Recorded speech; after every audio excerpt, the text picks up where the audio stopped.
Yes. Perfect. All right, so ladies and gentlemen, you did it. I'm so proud of you. As I said, this was the worst part of our tour. And we are now at the first level of the mine, which is 64 meters underground. The tour takes about 2 hours. After the tour, as I said, we return to the surface by lift. And in order to our tour to be safe, I have to tell you a few rules. So, it's forbidden to use fire, so please do not smoke cigarettes or use lighters. Please do not touch salty monuments and bas reliefs, and what is the most important, please do not move away from the group because I'm responsible for you. And you can take photos of everything you see while passing the tourist route, except me, because I believe there are much more interesting objects in the mine than me. And please mind your steps and mind your heads, the lift. And mind your heads, because sailings in some underground excavations, especially corridors, somewhere are really low. Once again, please do not hesitate to tell me if you have any problem. Your safety is priority. And now let's start the tour, so follow me please and enjoy the tour.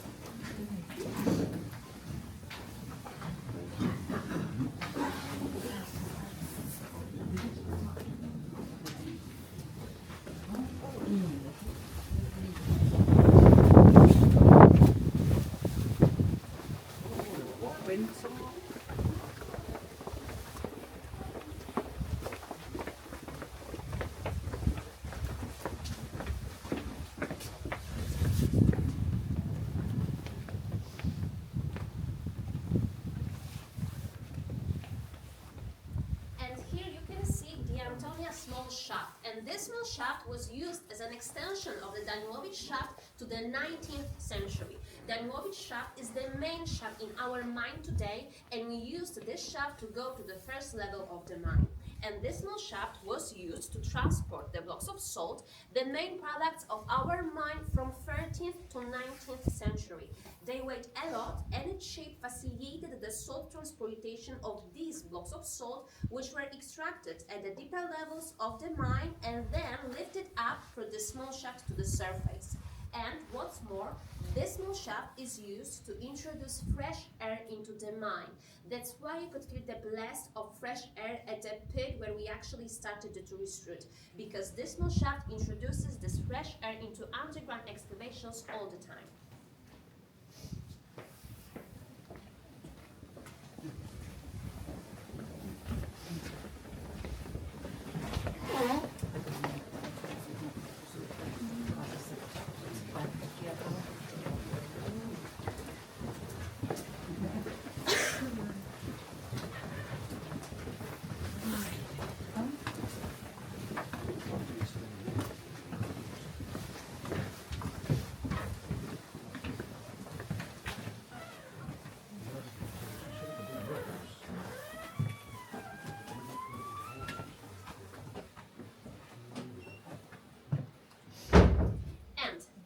Special wooden airlocks are the ventilation system in the mine. They prevent from mixing the fresh air with the used, and they regulate the run direction of fresh air, which is introduced in small Antonia shaft, then runs through all underground excavations until it reaches the last exhaust shaft.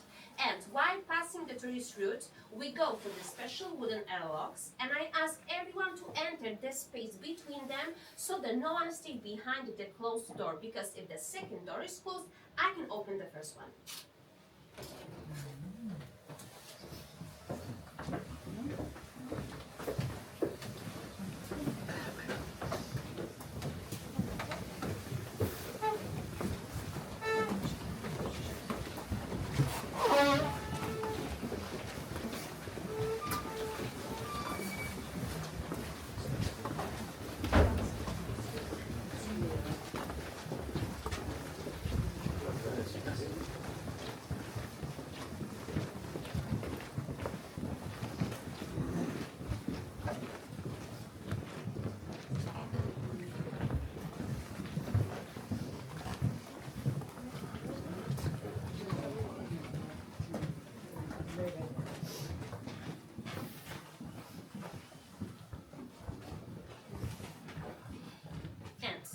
mine is more than 17 million cubic meters of operational emptiness, which must be properly secured. And one of the oldest ways to protect the underground vast from the destruction is so-called wooden supporting structure. As you can see, the pit is filled with casings, and this way to ensure the stability underground has been seen in the mine since 14th century. Since that time, miners used wood to maintain the ceilings of underground excavations. And someone may ask why miners used wood instead of steel if steel is more durable. That is because wood is soft and organic material which makes it more ductile, and these wooden structures simply work better with the salty rock mass which constantly pressing on these empty spaces. And what's more, salt preserves wood, preserves all these types of wooden structures here, wooden casings and wooden pillars. You can actually see how these casings are covered with salt.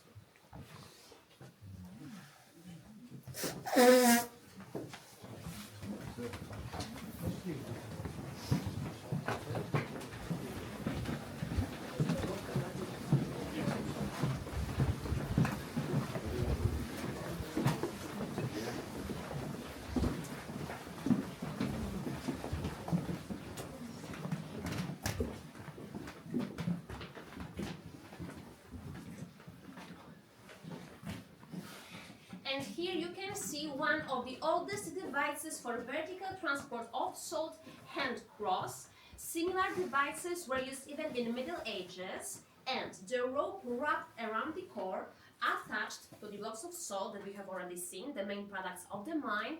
And when miners set the device in motion, these products of the mine were lifted up through the small shaft to the surface. And on the wall you can see the board on which miners marked how much blocks of salt they managed to extract.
So, ladies and gentlemen, as I said, it's forbidden to touch salty monuments, bas reliefs, but you can touch the sidewalls of, corridors and chambers, underground chambers, right?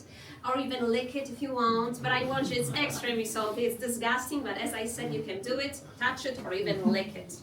And I want you to know that water leaches this salty deposit all the time, and of course weakens the structure and even changes its appearance. And while passing the tourist route on sidewalls and ceilings of underground excavations, you can notice the results of the second crystallization of salt that include various accretions, stalactites, stalagmites, columns, and even something that resembles cauliflowers, which of course I'll show you today. But all of these changes are because of water.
We are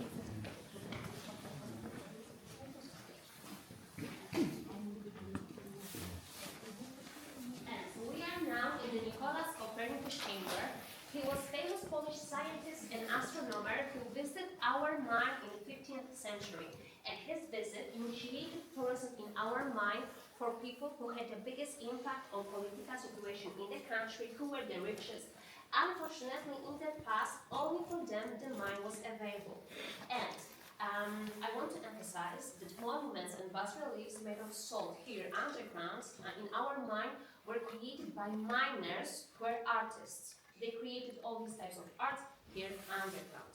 And miners decided to create this monument to commemorate 500th anniversary of Copernicus' birth, and both sidewalls sailing are made of salt and the monument, the floor, are made of salt. And when I use my flashlight, you can see the structure of the deposit in which miners decided to carve the floor, alright? So I hold the flashlight.